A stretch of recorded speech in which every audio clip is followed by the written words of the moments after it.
The greatest cardinal sin of the camera world, mixing APS-C crop sensor lenses on full-frame camera bodies. Oh, the mutiny! This is so wrong! What kind of monster would do something like this? This guy.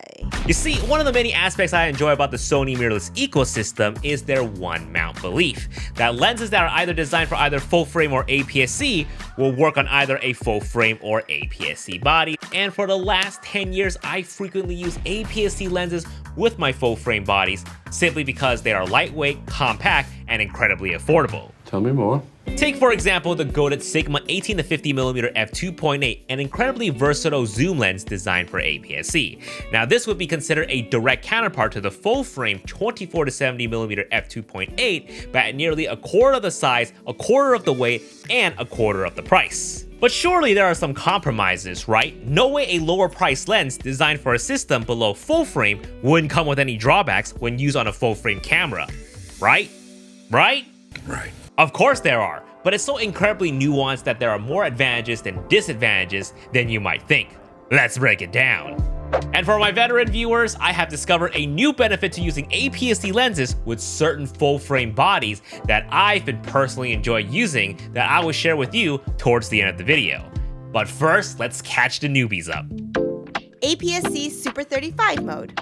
Yes, you can use APS-C lenses on your full-frame cameras. It's a nice bridge that will tie you over until you pick up more full-frame lenses down the line. When you mount a lens designed for APS-C sensor on a full-frame camera body, you might see an inverted black hole, or what we call a very strong vignetting. That's because the lens is designed for a smaller sensor, therefore it does not have enough glass back here to cover your bigger sensor.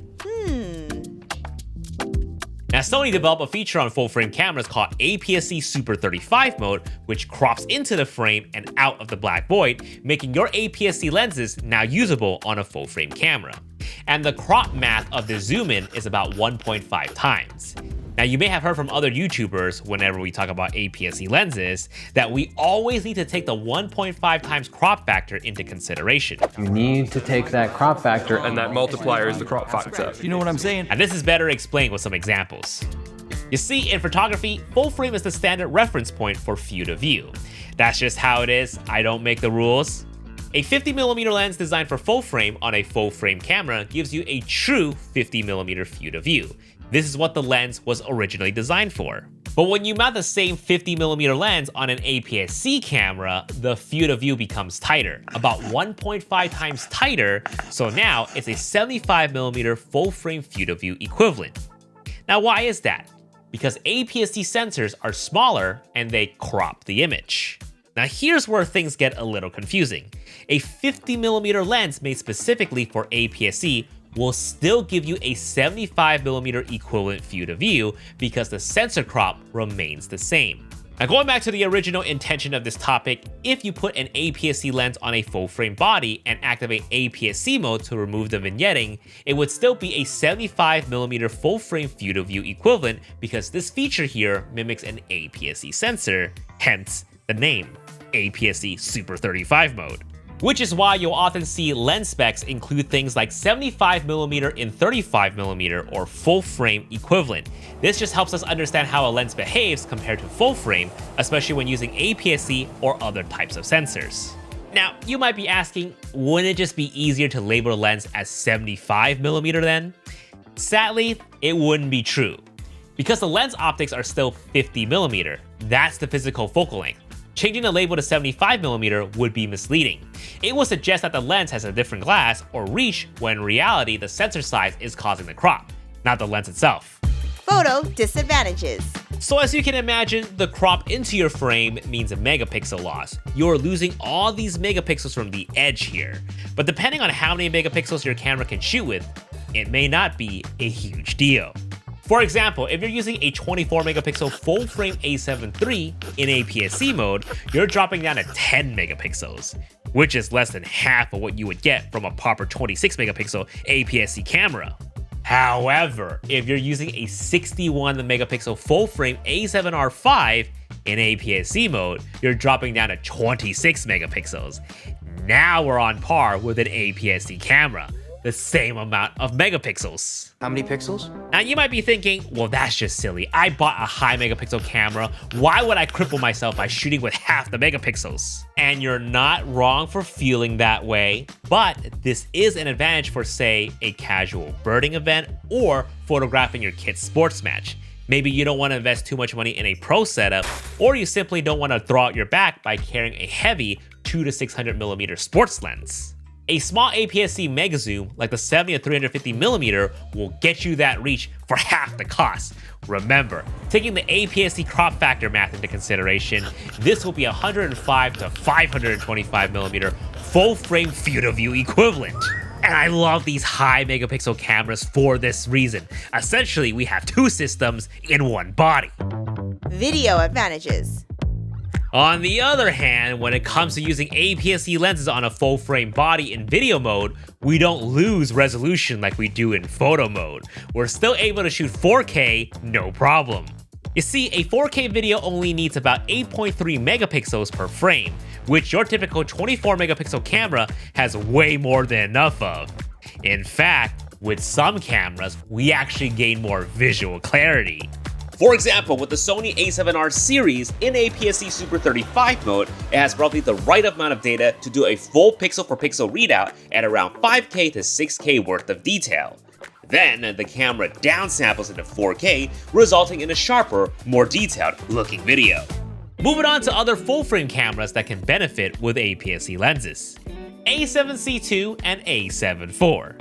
Now for these cameras specifically, in order to shoot in 4K 60p, it forces us into an APS-C Super 35 crop, a penalty that I strongly disagree on Sony with.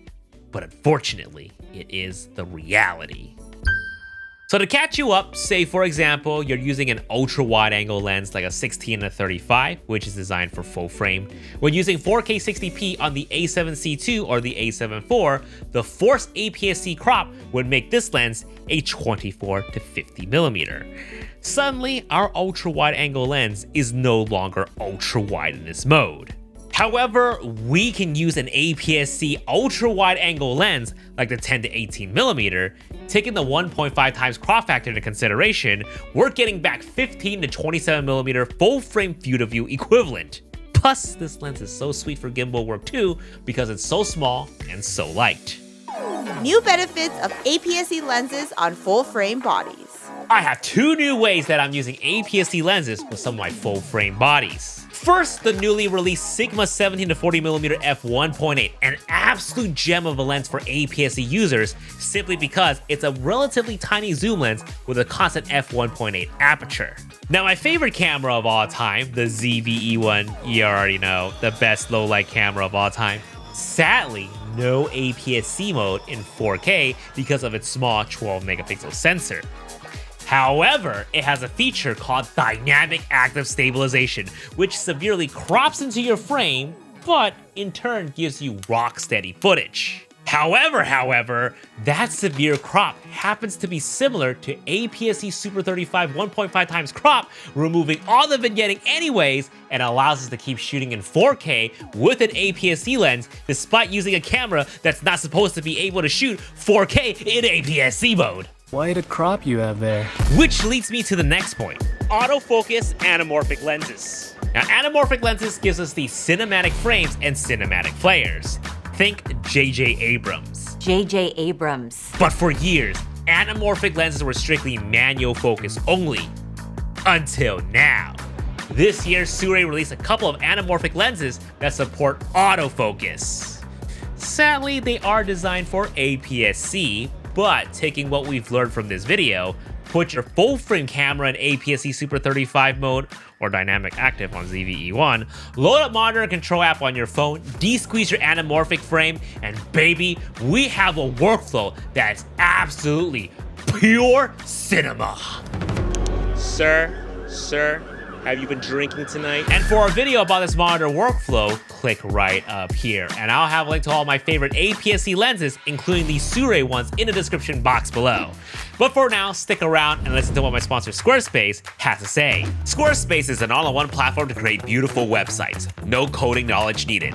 It's perfect if you want to showcase your photos, sell prints, and run your business online all in one place. And with Blueprint, Squarespace's new AI-powered website builder, getting started has never been easier. Just answer a few quick questions and it instantly builds a custom site with layouts, colors, and even sample content. Plus, built-in SEO tools to help more people discover your site. Use my link down below for a 14-day free trial, and when you're ready to launch, use code JASONVONG to get 10% off your first purchase of a website or a domain. Thank you so much for listening, and we will see you guys in the next video. Peace. All right, cut for now. Oh, sorry. No.